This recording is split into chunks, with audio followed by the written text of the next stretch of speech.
It is the end of the 7th year of the Rewilding Earth podcast, and 2024 was one of the biggest years yet. I got to talk to so many dedicated and talented voices for the wild. I also met some of my biggest heroes and talked to so many new friends doing incredible rewilding work around the globe. Highlights for me include interviewing Chris Tompkins in episode 133, one of the world's greatest wildland philanthropists and an advocate for big thinking and massive action toward protecting land and oceanscapes and the wildlife within. Two other conservation heroes I was honored to interview are both named Paul, and they happen to be at the top of my all-time list of Pauls to interview. Paul Ehrlich and Captain Paul Watson in episodes 137 and 138. In this year-end episode, we reached out to guests whose work was unfolding as we spoke. We asked them to send in updates to catch us up on that work since their episodes aired. As I edited this episode, listening to this great sampling of our guests in 2024, I was struck by their passion and excitement. I usually only have one voice to listen to as I interview and edit episodes. Hearing a group of them like this is different. It's powerful. I can't wait for you to hear it, so without further ado,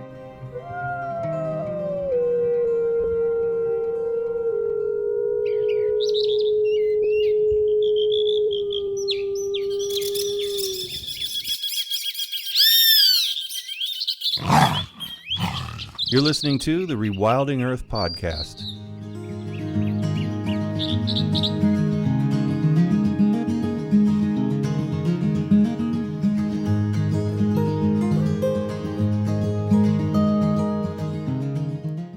Back in July, I met Eric Trefny in episode 128, A Howl of Hope, and learned about Eric's inspiring campaign to protect the critically endangered red wolf.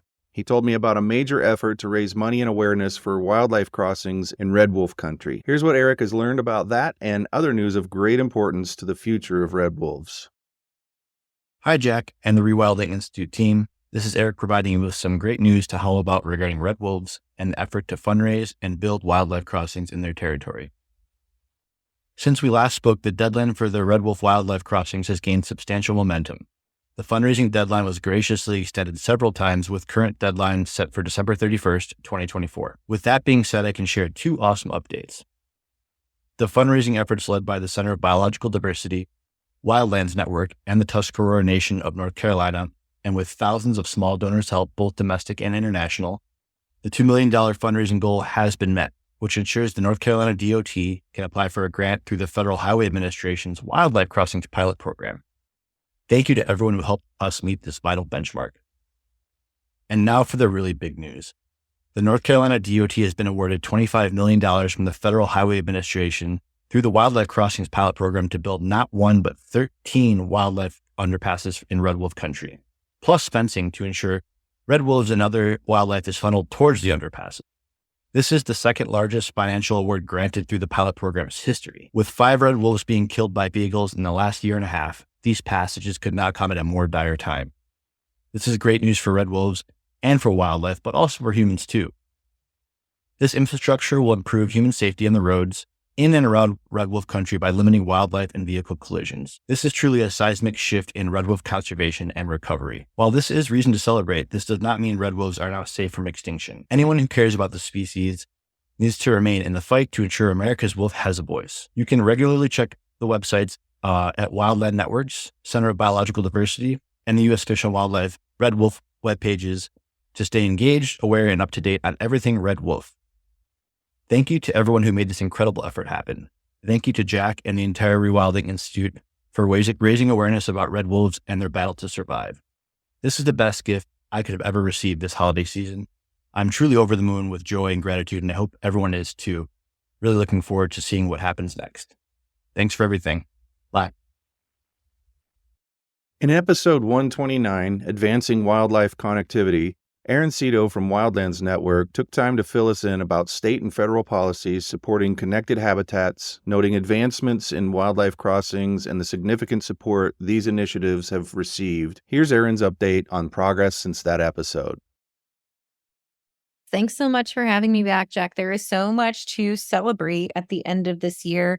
Since we last talked, oh my gosh, I believe it was in June that we initially recorded our podcast, but Since then, the federal bill that we discussed, the Wildlife Movement Through Partnerships Act, that has been introduced. It's the first federal corridor bill to be introduced in both the House and the Senate with both Republican and Democratic co-sponsors. So this is a pretty big deal for us. Senator Padilla from California and Senator Hoeven from North Dakota were our sponsors on the Senate side. And then we also had Representative Ryan Zinke from Montana and Congressman Beyer from Virginia that supported the bill from the House side. It had a very favorable hearing in the House Natural Resources Committee. We are expecting it to be introduced again in the 2025 119th Congress.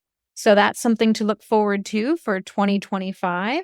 We're going to come at that full steam ahead in the new year. Another exciting development that I am just still reeling from this morning is the announcement of the latest Wildlife Crossings pilot program grants. Federal Highways just today announced 16 new grants that were awarded to 15 states and one tribe. $125 million was announced today in these grants. And this is to construct wildlife crossings across the country and also provide some funding to states to help do their statewide analyses and find those hotspots where wildlife are getting hit on our roadways. In particular, we're very excited about two of the biggest winners this year. Oregon is going to get its first overpass as wildlife overpass with a $33 million grant to connect the Cascade-Siskiyou National Monument. And in North Carolina, all the way on the other side of the country, we're going to see several wildlife crossings to support the critically endangered red wolf. I know you've been talking about that in other programs too, but it's such a critical species. Their population numbers are so low, 7 to 19, and the number one reason for mortality is vehicle strikes. So there's a lot of hope today that we're celebrating at the end of the year with this news. So we're looking forward to those projects getting underway in 2025. And we're also looking forward to the one last grant round that's going to be announced. And the NOFO is coming out for that in May of next year. So something to look forward to, one more round of grants left to apply to. But it's important to note that this federal grant program is currently a pilot program. And so we want all of Congress to know that the demand for this program is very high. Once again, there were over 50 applications to this program this year, roughly $550 million of funding requested, but only 16 applications were selected and $125 million was awarded. So you can see still a lot of need out there. So we need to be talking to Congress to tell them to make this program permanent and kick up the funding that they're providing to this program. So if you're already talking to your delegates, this is something you want to put on that list to talk to them about. And the instructions in the background for this is at episode 129, rewilding.org/POD. And in extra credit, Erin has supplied us with all the tools that we need to help support this work. Erin, thanks so much. Have a happy new year. Excellent. Thanks so much, Jack. Happy New Year. Turtle Southern is the latest very welcome addition to the Rewilding Institute crew. A seasoned campaigner for Jaguars, Turtle came to us from her previous job as coordinator of the Northern Jaguar Project. During her 15 years with NJP, she helped establish and grow the 58,000-acre Northern Jaguar Reserve in Sonora, Mexico. And she hit the ground running when she joined the Rewilding Institute, expanding on her advocacy for jaguars. In episode 121, discussing jaguar recovery in the United States, Turtle gave us a clear vision of the possible future for jaguars in the desert Southwest. This is her update.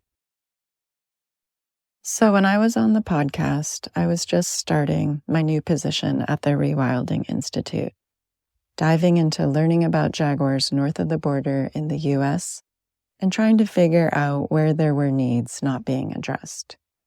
One thing that I thought was interesting. Of course, in Sonora, in the area of the Northern Jaguar Reserve, where there is a breeding population, that's obviously great jaguar habitat. This year, I traveled north and visited Cuenca Los Ojos, which is so beautiful. There is so much water, and it just feels like there should be jaguars everywhere you walk. I was in the Sky Islands with the folks from Conservation Catalyst, Elitris Niels and Chris Bugby, And there we are on the top of a mountain. And they're like, clearly, there should be jaguars here. This is where jaguars live. Then I move up to the Gila Wilderness and go on a hike with Michael Robinson, who wrote the petition to reintroduce jaguars there. He works for the Center for Biological Diversity. And we're standing on the trail when he says, "Isn't this the best jaguar habitat you have seen?" You can say that going on to the Mogollon or the Grand Canyon, and my takeaway, every one of these destinations along the Northern Jaguar Corridor, the people who work locally in them think that is the best place for jaguars. And they're all right, because it all is. I was with George Schaller in the spring, and after he gave a lecture in Tucson, which you can see on the Rewilding Institute's website, we did a tour of some of the locations where jaguars have been recorded in the U.S. and one of the northernmost places with jaguars in Sonora. We discussed what it would take to restore a breeding jaguar population in the United States. And if there was one thing George stressed, it was that jaguars are adaptable. If there is prey available, they will do well. George saw enough to know that between public land and privately protected areas on both sides of the border, the habitat is there. The prey is there. Bringing jaguars back is within reach, and the only barriers to their recovery are social and political. In terms of political, I want to say that there is a spark that keeps us going. 3 days after the presidential election, we hosted an energetic, standing room only meeting of a budding jaguar coalition. Great minds were there. Anti-border wall experts, landowners, Mexican conservation organizations, and researchers from the U.S. brought the science. Everyone agrees there has got to be hope. The needs are so much greater now. Threats are everywhere. And yet we also have some real opportunities to build upon. One of these is pursuing work in the corridor between protected hotspots in Sonora, the El Tigre Wildway. It is where jaguars roam and where we can make a difference by promoting coexistence with our wild neighbors. That will be one focus in the coming year, along with continuing to raise awareness that jaguars belong in the desert Southwest, so more people advocate for their recovery. And continuing to build our coalition of organizations to create more cohesion, communication, and effectiveness as we safeguard borderland cats. Shortly after my podcast episode aired, I learned that the female jaguar Libelula had died. Libelula lived more than 12 years. She had many cubs and was an inspiration for so much work to protect jaguars in their northern range. She led a storied life until she died of natural causes near a secluded cave I once visited, a place of wildness and beauty. Unlike with so many jaguars past and present, how remarkable it is to know how her story ends and that it wasn't tragic. I find even more beauty in that. In January, the first episode of 2024, I spoke with Lauren Strohacker, and we discussed using art to reinvigorate human connection to nature. Her stunning and widely hailed Border Wall Jaguar project proved without a doubt the power of art to move people. Hey listeners, this is Lauren Strohacker. You may remember me from episode 119 of the Rewilding Earth podcast, titled The Arts of Rewilding. In that episode, Jack and I discussed my eco-political art practice, where I place animal imagery and animal concepts into human-centric spaces. Creative wildlife reintroductions, if you will. One of my most notable works, and I'd argue my most important work to date, is Unfragmenting Desfragmentando, where I and collaborators projected images of Sonoran desert species onto the U.S.-Mexico border wall in Douglas, Arizona, and Agua Prieta, Sonora. During our conversation, I told Jack my goal was to do these projections along the entirety of the border wall in other cities and other states, both in the United States and Mexico. I want to, through this community-centric art, call attention to two things. One, the harm a wall inflicts on human and non-human communities in the borderlands. And two, the harm the American government does to democracy as it waves dozens of federal laws that are meant to protect us in order to build this wall. These are laws like the Clean Air Act, the Safe Drinking Water Act, and the Endangered Species Act. Speaking of endangered species, the wall is also a major obstacle to the recovery of the largest predator in the Americas, the iconic jaguar. Serendipitously, not long after my episode aired, I would begin preparing my third border wall projection. In May of 2024, and alongside the Rewilding Institute's Jaguar coordinator, Turtle Southern, we projected wildlife images onto a section of border wall near the Nogales, Arizona entry point. This was for Jaguar Rising, a multimedia performance and educational event co-produced by the Rewilding Institute and the Madrian Archipelago Wildlife Center. Now, this wall in Nogales was very different from the wall in Douglas and Agua Prieta. This wall was covered in loops of concertina razor wire. Bits of clothing and dead vines hung from the blades. The images of the animal bodies wrapped in this razor wire made the installation visceral and ominous. It felt more like a warning than a celebration, but fear, like beauty, can be a revelatory emotion. My border wall projections ended the evening and hopefully set the stage for more borderland collaborations and events to come. You can see images and videos from Jaguar Rising on my website, www.laurenstrohacker.org. If any listeners in the borderlands have location ideas or connections to do more of these projections, please feel free to contact me through my website. Thank you all for listening to this update. Until the border wall is no more, I and collaborators will continue to haunt the metal barrier with the spirits of a wild and free landscape. It was episode 130 when I met Emily Burns. In August, we discussed the conservation challenges and successes amid increased border militarization in the Sky Islands. Here's what Emily and crew have been up to since. Hello, this is Emily Burns, Program Director with Sky Island Alliance. So much has happened this fall since I was on the podcast, and we're really excited about having published a paper in Frontiers in Ecology and Evolution about the crossing rates of 20 different species at the U.S.-Mexico border in eastern Arizona. We learned that, unfortunately, there is an 86% decline in the number of successful crossings for animals trying to move back and forth between the U.S. and Mexico when they encounter the bollard wall, in comparison to when they are able to move through stretches of the border that are just marked with vehicle barrier. The bright spot here is that when small wildlife passages are installed in the border wall, the bollard wall, even if they're small, just the size of a piece of printer paper, 8.5 by 11, we do see a pretty significant increase in crossing rates for some large species, including mountain lion, javelina, and coyote. So that's really helpful to know in terms of designing future sections of the wall that may invariably be coming in the next couple of years. We're also hoping and still advocating for more of these small wildlife passages, known as cat doors, to be installed in the existing wall.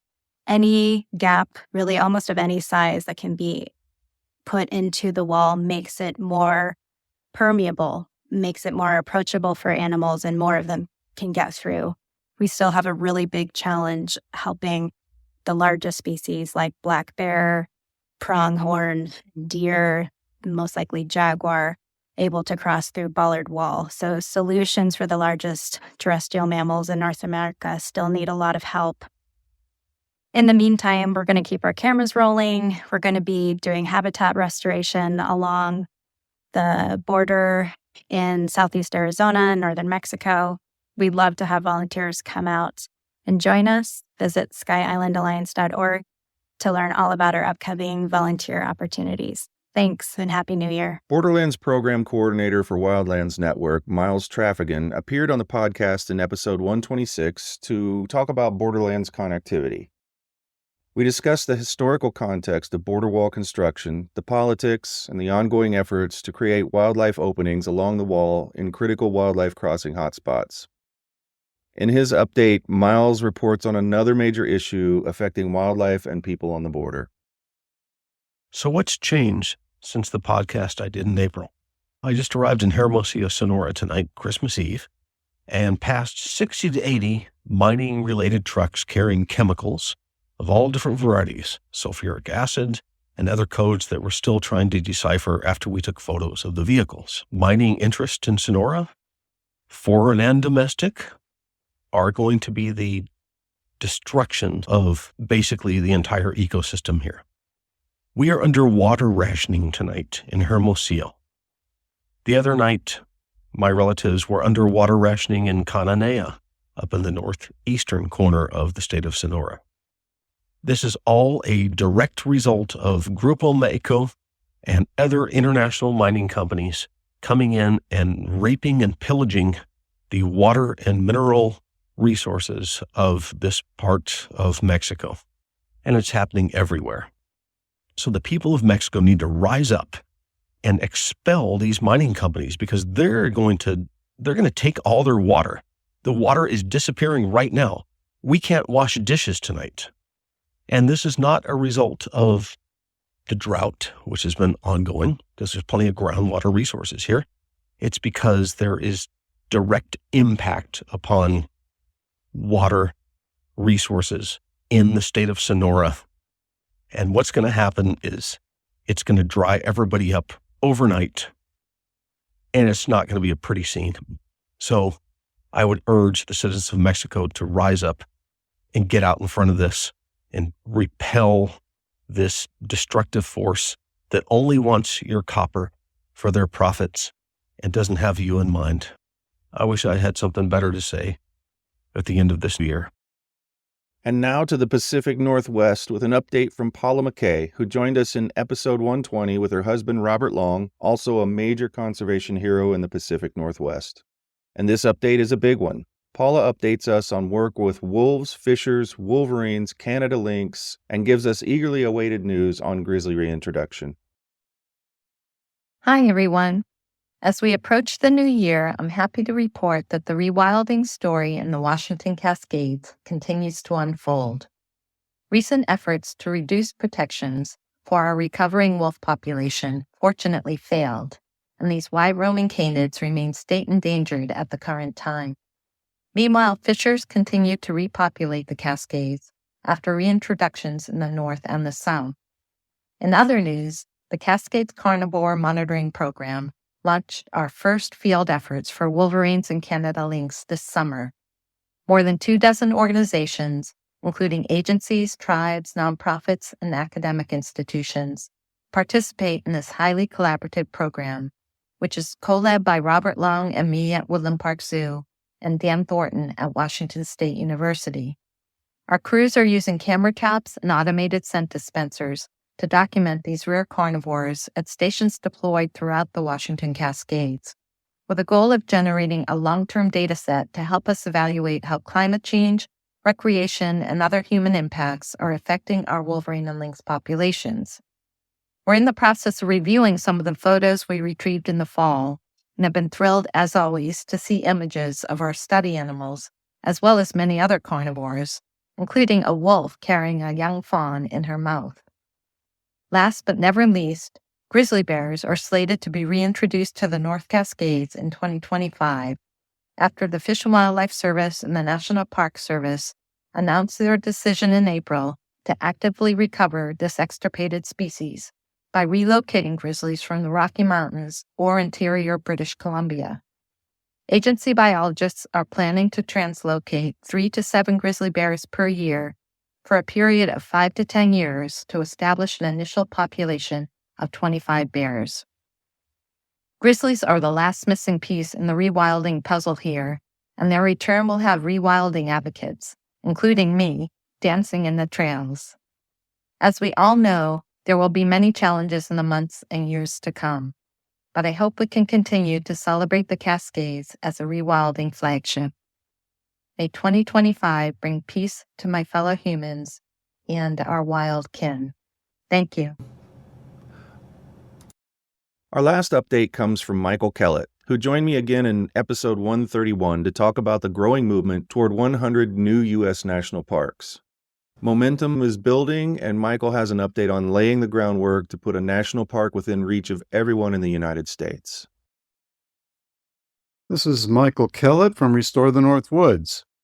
I interviewed for the Rewilding Earth podcast in September 2024 regarding our campaign to create 100 new national parks across the country.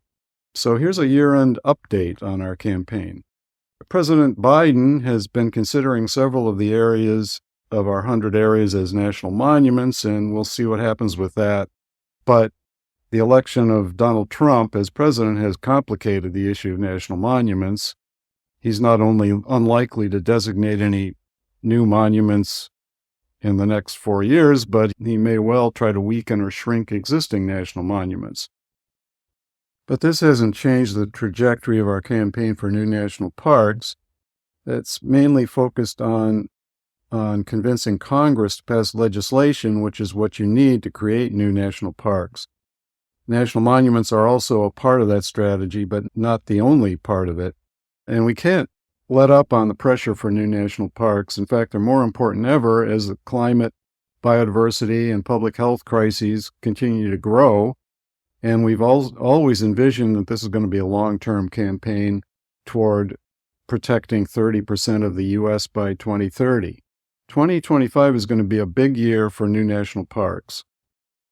We have a new national parks website that will be online any day now at newparks.org. We're building a network of groups across the country who support new parks. We're expanding public awareness and support for new parks.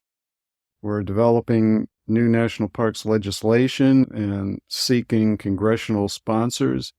Our goal is to be ready to hit the ground running when we have a more sympathetic Congress and/or president in office in 2026 and 2028. And we're going to be working until then at full speed. If people are interested in more information, you can go to restore.org, or, as I say, newparks.org will soon be up and running. We're a membership organization, so I hope people will join and help support our cause. Thanks again. Happy New Year. If you were inspired by this or any episode in 2024, please consider supporting the Rewilding Institute and this podcast with a year-end donation at rewilding.org/donate. And if you think others would like to hear about the inspiring work all of our guests are doing on behalf of nature, please share rewilding.org/pod to spread the word. We have big plans for 2025. Several guests are already scheduled to start the year. I wish you a happy new year, and I thank you for listening to and supporting the Rewilding Earth podcast. Thanks for listening to the Rewilding Earth podcast. We do what we do because of you. This podcast is supported by listeners like you who long to live in a wilder world. Please consider donating at rewilding.org and subscribe to our weekly news and article digest while you're there. To go the extra mile, you can follow and share Rewilding Earth on Instagram, Facebook, and Twitter. Bonus points for sharing this podcast with your friends. To listen to past episodes, go to rewilding.org/pod. That's rewilding.org/pod.